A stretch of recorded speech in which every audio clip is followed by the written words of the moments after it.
Birds 365, Mac and Mac joined by Chris Franklin, again indoor. Are you back at the work newsroom, or where are you at today? What the heck is that? What is this that? Is the indoor office. Right shoulder. Right shoulder. Yeah. Oh, the left shoulder. Your left, my right. Oh yeah, this is the house office. So yeah, there's a couple other stuff that's in here as well too. What's that hanging on the wall? We can't. A lot of it's not mine. You got to tell me. Yeah, a lot of stuff is like sculptures and statues, stuff like that for it. A lot of this stuff is not mine, so I'm like, all right, yeah, but it's the house office that we have down here. Right. So yeah, it's different. You're trying to pick up the culture on Birds 365. That would be a mistake. There's only so much culture you're going to get on this show. Hey, listen, I still got to get you to try the apples and yams, man. That's for the culture too. No. I haven't forgot about that from last year. I haven't forgot. I got to find a way to get you to it. That's for the culture too. I'm not gonna. Speaking up, I'm 1 o'clock game, Chris. I'm excited, man. You have no idea. Scrambled eggs. I'm thrilled. I just like the fact I get home before like 8 o'clock, like probably 8 o'clock. I'm loving that part of it, and it feels like it's a true football Sunday. Because there's so many times we're just being disconjointed going from Monday nights to Sunday Thursday nights. It's been awful. You get an ugly Sunday, then you're right back on Thursday, then you got a longer week on Monday, then you got a short week this week. It's crazy. It's been crazy. Yeah. I'll bring that up because we were talking about that. I don't know with James Bradbury yesterday. The lack of structure during the week. Bradbury's a very structured guy. How he handled it, we were asking him. It's not a big deal, but the Eagles are so good that they have a lot of these primetime games. They have a lot of, and everybody's got the short week, but only once. But the fact that it's herky-jerky every week, they handle this stuff pretty well. That's got to be a feather in their cap. Yeah, because a lot of these players and even some coaches are creatures of habit. They're so used to the structure. They're so used to knowing, hey, I know at this time I'm going to be doing this thing at this place. And when you're become a good team like the Eagles were last year, everybody wants to have you on their networks to try to draw in viewers. And we know how Eagles fans like to go ahead and watch this team. So, yeah, throwing them in on all these different ways it can be really tough for some players and adjustments. And if anything, I think for Eagles, I think they're happy that a lot of these this weird quirk in the schedule where you went from 4:25 to Thursday and everything else happened earlier. Because if say this was in the middle where they're trying to go for a 1 seed, you got all this stuff in the middle of the season, you already got used to things going. I think it could have gone differently. All right, I ran this by John earlier. I'm going to put it by you. Just change the format a little bit. A+ through F, Professor Chris Franklin, I need you to give grades so far to the two Eagles' new coordinators. From A+ to F, what would you grade Sean Desai at? What would you grade Brian Johnson at? Offensively, I give Brian Johnson a B- for the fact that I look at the run game and I look at the way that he stuck to it and they had success with it. And not try to force the pass down. The passing the offense. That's why if this team passing offense was really humming right now, I'd probably be like a A-, whatever. But there's still a lot of issues that have to be worked out when it comes to that. But I look at that rushing offense and the way they're able to salt games away with like 9-minute drives and basically assert their will against teams like that. Sean Desai, I give a B+. I look at the way that this defense has gotten the takeaways.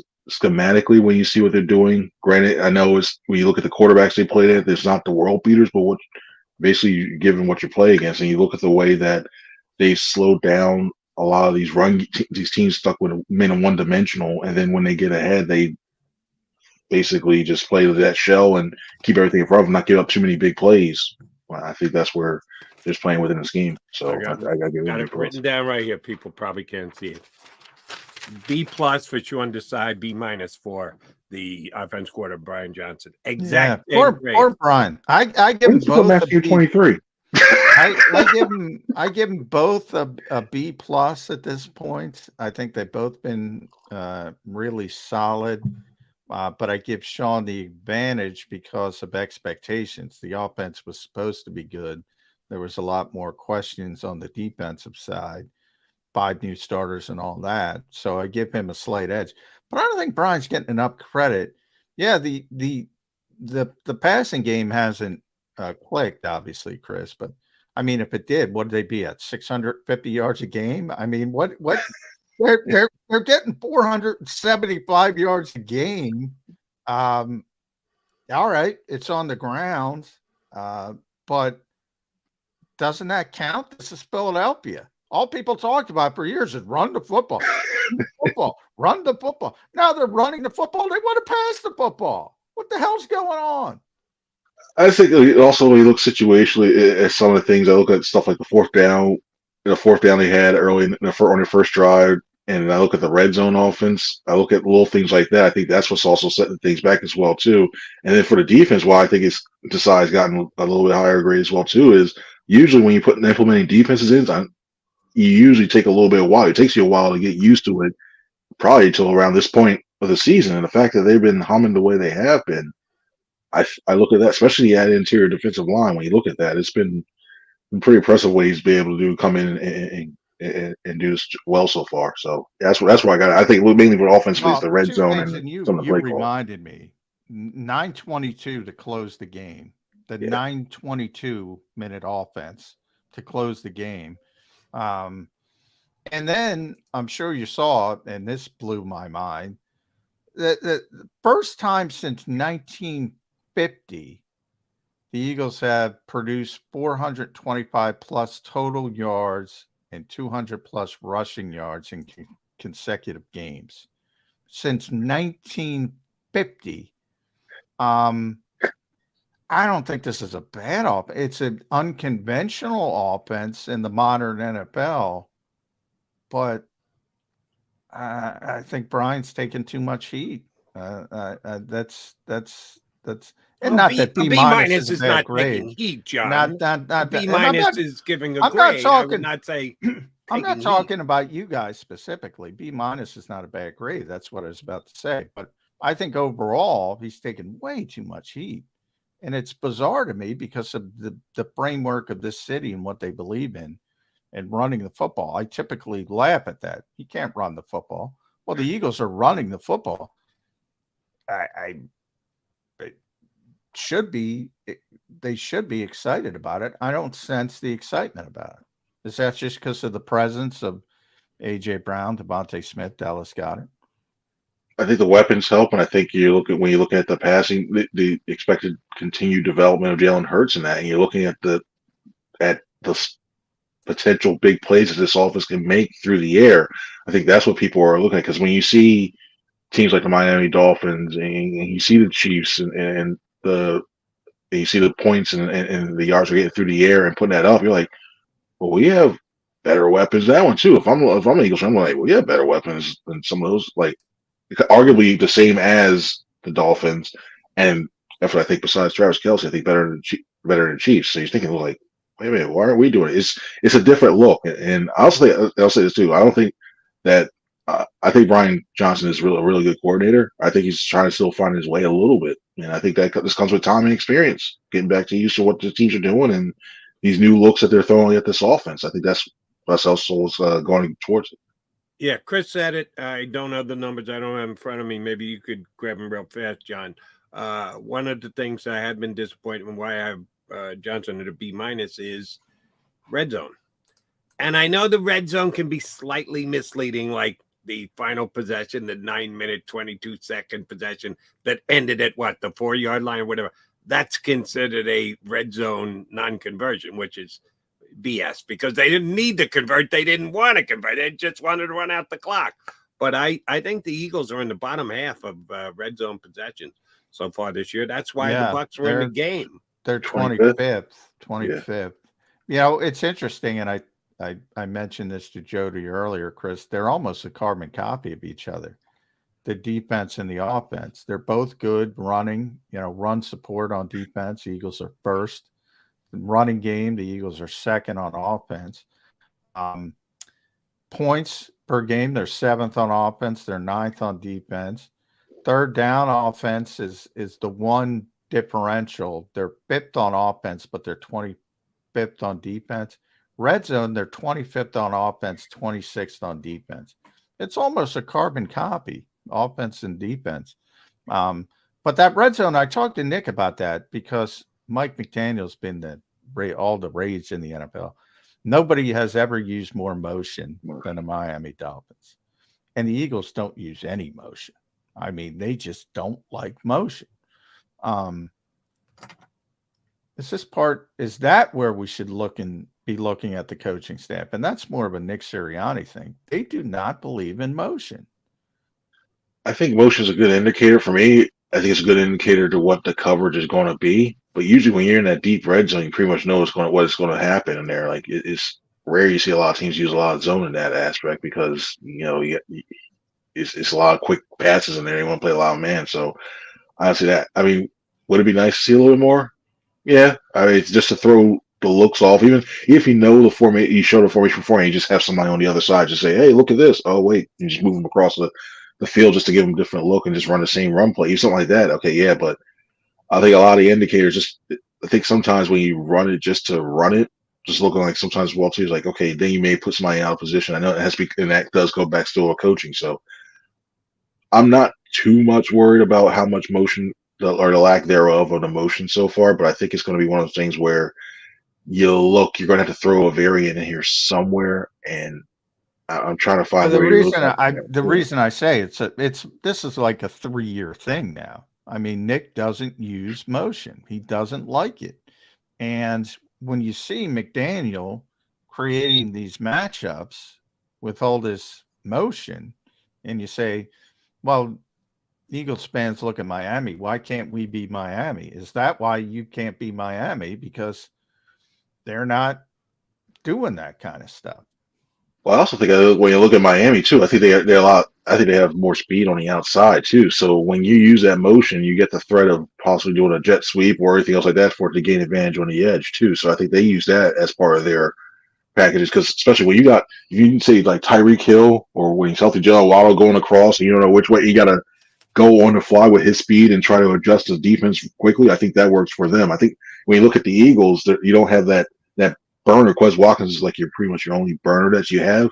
So you got more AJ, who's like a more possession type receiver, and you got Devontae, who's like a route running technician, stuff like that. For it, I don't see the burning speed that you have that throws that threat that really throws the defense in. Like, oh wow, they're really running fast across the middle of the field. I don't know what's going to happen. So I think it's part of his personnel too, that they don't use as much motion when it comes to that. All right, Chris Franklin, I need a little crystal ball action from you for the game this upcoming Sunday against the. Oh no, I put it back. I got to dust it off now. I threw it away because it's been crap lately. So I'm giving you a chance to dust it off and give it another shot. Touches for DeAndre Swift and Kenny Gainwell this week. What do you think the numbers are? I think if they run the ball, like I think they will, I think it's going to be 34, 35. I want to give DeAndre Swift 20. Kenny gets 12 with a couple passes mixed in. I think Boston gets a couple late too. I think DeAndre Swift has earned it, but they really will still like Kenny Gainwell a lot. So it's back and forth. We're back to 1A and 1B again. I think DeAndre Swift has shown that he can be the bell cow in this offense, I think, but you still have to take account his injury history. So you need to go ahead and throw Kenny in there a little bit too, and still very early in the season, you don't want to burn this guy out given that, his injury history. So you want to see him for the later on, especially because, you want him in the playoffs and you don't want him worn down by then. So I think you'll still see a lot of Kenny early on. Maybe you get him out space. Maybe maybe you use a screen pass and just try to circumvent the Commanders' defensive line. But yeah, I think DeAndre Swift still want to get the bulk of the carries when it comes. All right, let me run this by you then. I think we've done it with you. I know I've done it with John Plenty and other guests that we've had.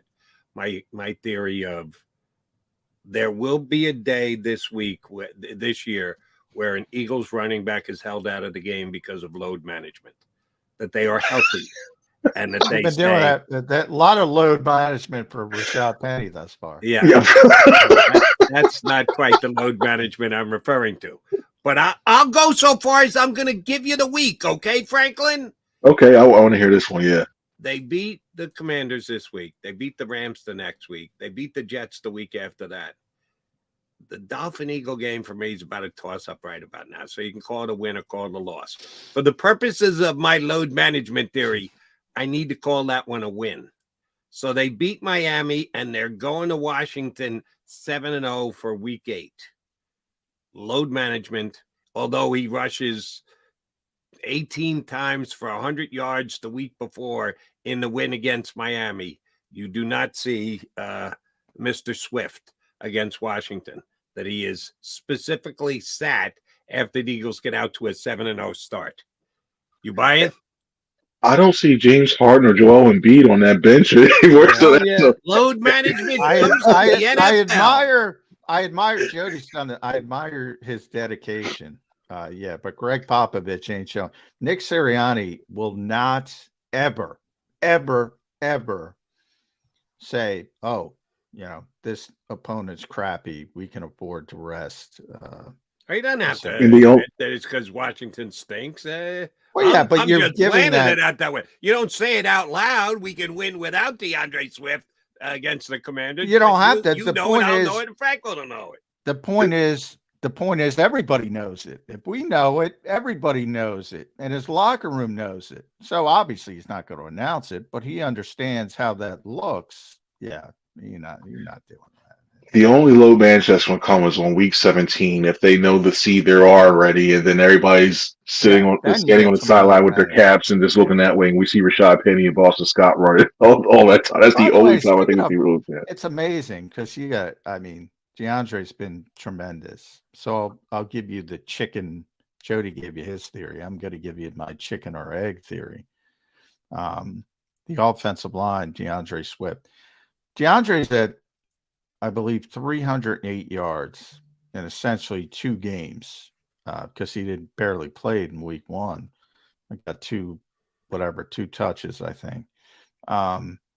His career high in rushing is 617 yards. He's halfway there, in 2 games. He had a good offensive line in Detroit. He's got a great offensive line here. Is it DeAndre Swift, the chicken, or is it the offensive line, the egg? Can I make it a half scrambled egg, half runny concoction that it is on there? It's a symbiote. To me, I really believe when you look at the running back offensive line, it's a symbiotic relationship. You need they work in concert. I think you're seeing more success out of the rush offense this year as opposed to last year because you're not getting a lot of dancing in the backfield trying to decide which hole, and you're getting somebody who's decisive and looking at finding the right hole, reading it, and running upfield. I'm not, because I need you. I got to get you off the fence. If you put DeAndre Swift behind the Minnesota offensive line and the Tampa Bay offensive line, and you put Alexander Madison, he's hurt by then, and Rashad White behind the Eagles offensive line, how does it work out?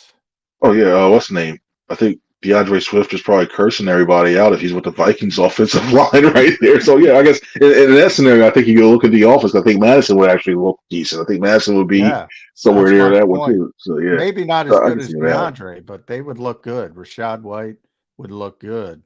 Yeah, that offensive line. That's where I was. I mean, I can't be more impressed, Chris. I mean, you could drive a truck through these holes over the past 2 weeks. And the way some of these things are designed is when you think like, oh, wait, I finally get through the hole. They're not blocking me. Everything's bad. Next thing you know, you're getting blindsided by Dallas Goedert or Jack Stoll or Trapp. You're like, what the heck's going on? And then you get these wide holes open up too. So, yeah, it's Stoutland deserves a lot of credit. Brian Johnson deserves a lot of credit for this run game and sticking to it and be the designs a lot of these plays have been. Here's where I'll go. DeAndre Swift gets shortchanged and should be getting more credit. At least the way you're laying it out, John. You like DVOA, right? Yeah, it's fine. Okay. DVOA so far Aaron 3 Schatz. games. DeAndre Swift 3rd in the National Football League. Kenny Gainwell 42nd. Kenny's playing behind that same Oh, he's offensive definitely line. better than Kenny.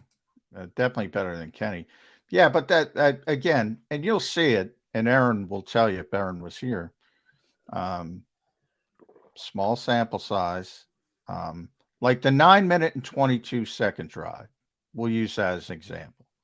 9 minutes and 22-second offense. Kenny Gainwell, I believe, ran it 8 times in that drive. They were churning clock.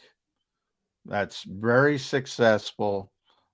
They get out of the game. I don't know too many 9-minute and 22-second offenses that are successful, but that one was successful. But yeah, DeAndre's been more explosive, obviously, and he deserves. He's the starting. Nobody's saying he hasn't played better than Kenny Gainwell. What I'm saying is this rushing offense is going to be successful, maybe not with me, but with Chris Franklin behind running the football. Rashad White, Alexander Madison, if they were forced to go to Kenny Gainwell, he had to play the whole game, and they had the whole offense wide open, doing the things with Landon kicking out, pancaking people. His numbers would eventually get better. Probably not as good as Swift. That's not the point.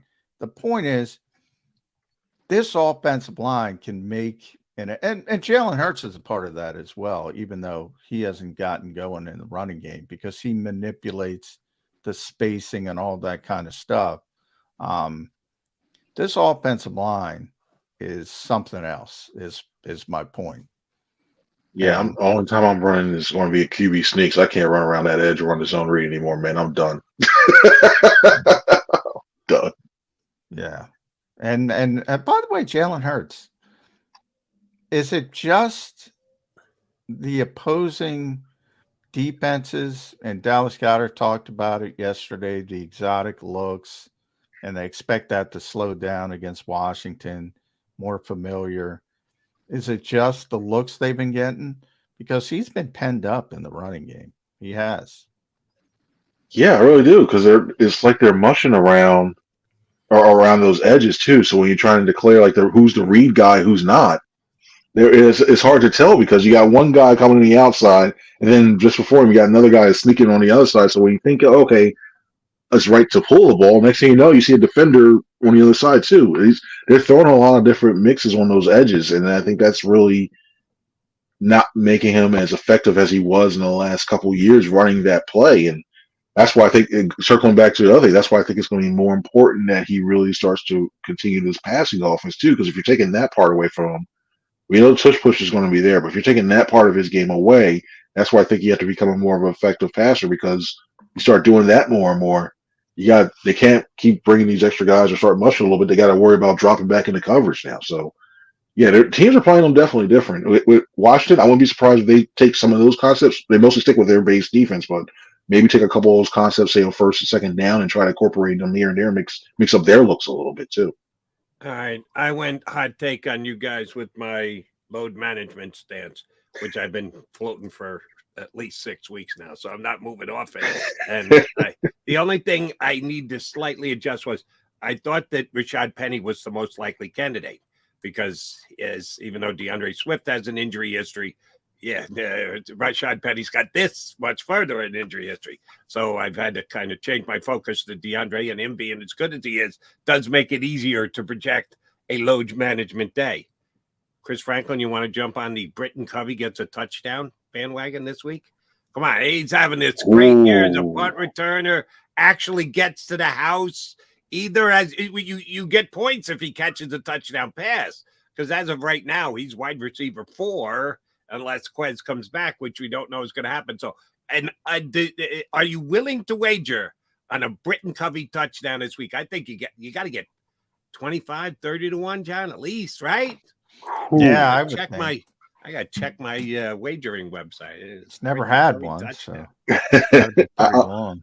I say I'm going to err side saying no, because I think it's going to be one of those things where I won't say it's going to be recency. Had him hanging, Franklin. You don't. I won't say off recency, because I think he's been one of the better punt returners in his last since this season and heading back to the end of last season. Week I think it's going to be one of those things number where, one. Yeah. So they're going to directly kick it away or kick it high enough where he's going to force the fair catch because I'm very sure Washington saw what happened on that 50+ yard return that he had on Monday night. So maybe they hang it up just a little bit longer. No, I'm saying, you know why I'm saying no?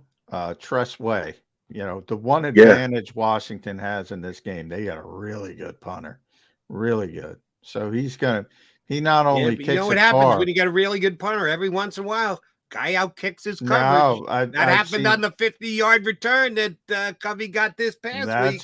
That's factored into my really good punter thing. I'm not saying he's just kicking it far. He's kicking it high, and he knows how to punt. And that means directionally. That means hanging it up. That means kicking it far. He's an all-pro level punter, Trustway, and has been an all-pro in the past.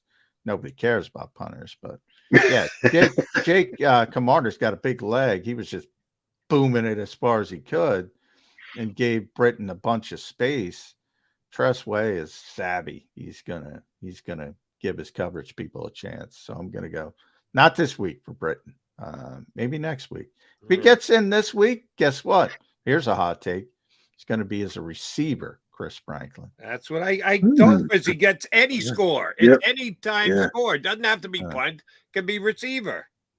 Yeah. Yeah, I think that happens. I think the only way that happens is if the Eagles are up big and they decide to throw it. They only got 4 stinking receivers if Quez can't play. Somebody sprains an ankle, he's got to play. That's how it happens. Even then they'd go to 12 personnel, but sometimes they'd have to put them out there. I can't log into my stupid thing. Why can't I get into my wagering app? I need this number. I'm going to get this number before it comes out, and I'm going to split the bet with you. We got to at C. Franklin. No, you don't get anything. You said no. I know, John. No, too. The hell with you. Neither one of you get any of my wagers. We're running out of time. I got to get Chris's plugs in at C. Franklin News, NJ.com. Make sure you listen to typically post game. You had a tough time. You had to go to Miami. Oh my gosh. Before getting back, you got stuck there. I got stuck in Chicago. Ed got stuck in Orlando. What the hell's going on with the airline industry, Chris Franklin? It was frustrating to say the least, but I will say this: when you're in Miami, that airport, there are some interesting sights and some interesting people watching going on. And I don't know if I'm scarred by Miami now after seeing some of the stuff. Normally, I'd rather be in Miami than Chicago. Normally, you have some nice, how shall we say it, nice things to look at in Miami. There's a lot of scenery around that area, but yeah, wherever you see it, there's still some weird things with a lot of scenery as well too. It's like, what did that person just do? No, that place that's a different place, and I wish there was allowed you to let you go back outside, because if I would have just gone see if I could walk down to the beach or something like that, knowing how long I had. So they just got weirdos at the airport, is what you're saying? Yeah. We handicapped that for everybody today. That we've got weirdos. If you're going to Miami, get out of the airport as soon as possible. Bunch of weirdos, as per Chris Franklin. Ron. CF, thanks, buddy. Appreciate it. We'll get you back up in a couple weeks, brother. Thanks, guys. Y'all have a good one now. Chris Franklin, NJ.com, here with us on Birds 365. All right, quickie timeout. Come back, put a bow on the show. Stay with us. Go to get your game